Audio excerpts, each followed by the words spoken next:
বিচার বিভাগ এবং মাননীয় বিচারকগণ যদি বিবেক, সংবিধান এবং সৃষ্টিকর্তার প্রতি দায়বদ্ধ থাকেন, তাহলে যে সে দেশে ন্যায় বিচার প্রতিষ্ঠা হয় আজ 18 বছর পরে তা প্রমাণিত হলো বাংলাদেশ সুপ্রিম কোর্টের আপিল বিভাগের 27 BCS-এর শেষ রায়ের মধ্য দিয়ে।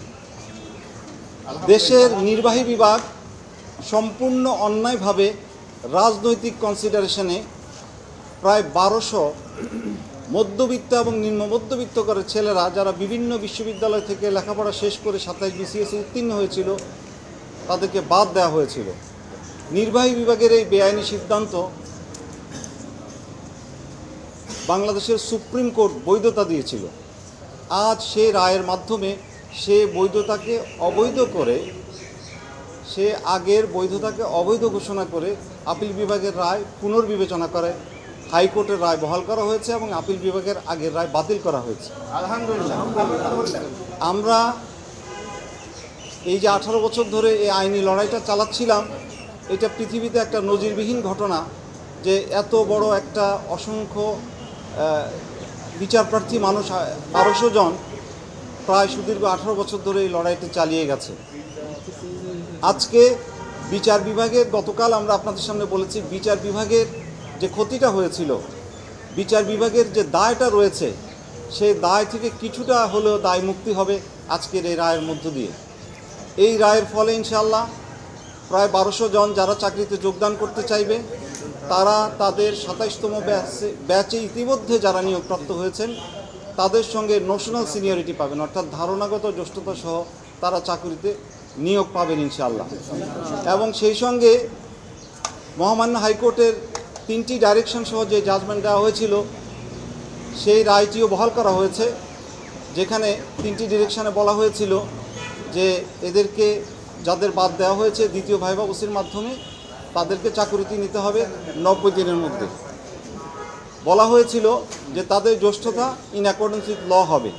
বলা হয়েছিল যে ইতিমধ্যেই যারা 27 BCS-এর মাধ্যমে যোগদান করেছে তাদের জন্য চাকরির কোনো অসুবিধা না হয়, সেটাও আইনানুগভাবে নির্বাহী বিভাগ দেখবে। ভবিষ্যতের জন্য একটা দ্বার উন্মোচিত হলো।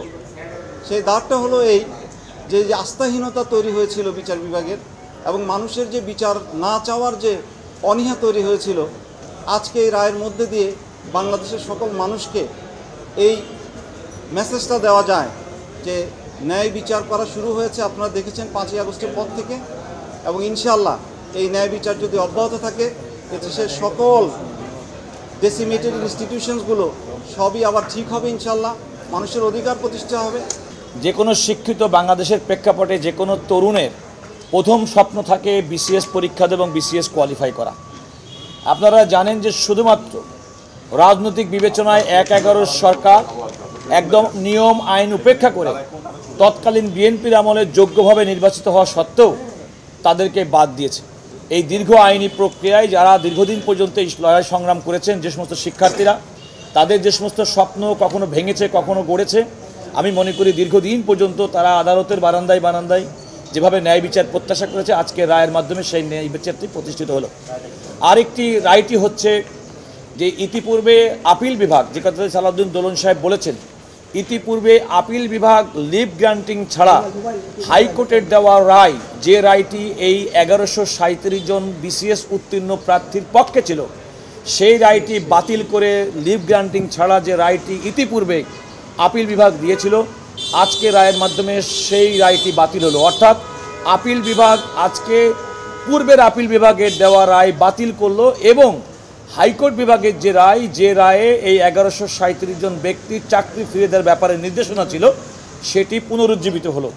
অর্থাৎ আমাদেরকে মনে করতে হবে যে হাইকোর্ট বিভাগ যে রায়টি দিয়েছিল সেই রায়টি হচ্ছে এই 27তম BCS-এর উত্তীর্ণ পরীক্ষার্থীর 1137 জন্য প্রযোজ্য হবে। প্রমাণিত হলো যে ন্যায় বিচার প্রতিষ্ঠার সংগ্রাম কখনো ব্যর্থ হয় না। আর আমি আহ্বান জানাবো যারা নতুন করে চাকরি পাবে তারা যেন দেশ গঠনের কাজে আত্মনিয়োগ করে এবং বাংলাদেশের এই শূন্য জায়গায় ছাত্রদের প্রতি শ্রদ্ধা নিবেদন করে ন্যায় নিষ্ঠার সহিত নতুন বাংলাদেশ গঠনের ক্ষেত্রে তারা যেন আপ্রাণ ভূমিকা রাখে, এই আহ্বান সকলের প্রতি।